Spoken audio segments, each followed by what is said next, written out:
Kahit ano pang trip nyo, pwede raw sa pag-akyat sa Mount Pulag. Magbabarkada man kayo, mag-BF, GF, at kahit pa mga senior. G tayo riyan kasama si Ian Cruz. Trip mo bang magbihis ala Elsa from Frozen? O di kaya magkunwaring love triangle sa pelikulang Twilight? Pwede ring mag-flex lang ng OOTD, pati na rin ng iyong OTP o One True Pair.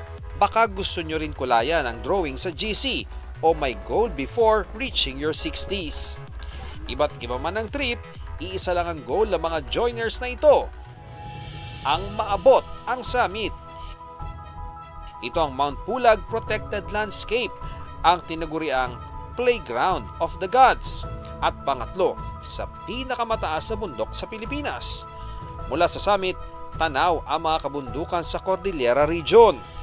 Bukod sa sikat na Sea of Clouds at most beautiful sunrise, kilala rin ang Pulag na biodiversity hotspot dahil sa endemic species na matatagpuan dito.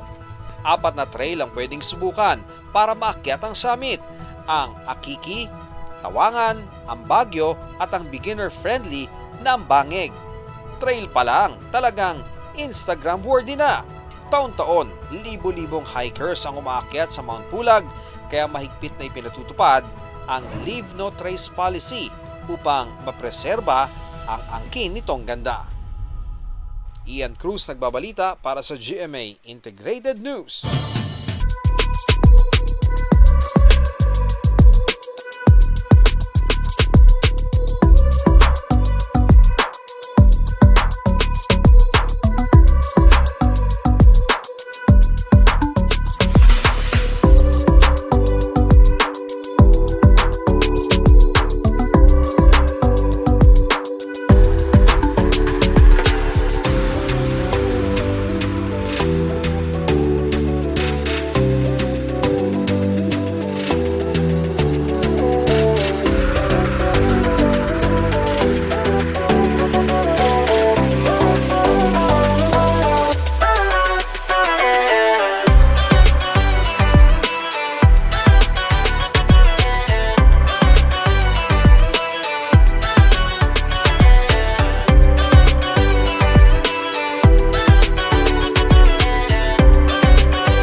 Huwag magpahuli sa mga balitang dapat ninyong malaman. Mag-subscribe sa GMA Integrated News sa YouTube. Sa mga kapuso abroad, subaybayan nyo kami sa GMA Pinoy TV at sa www.gmanews.tv.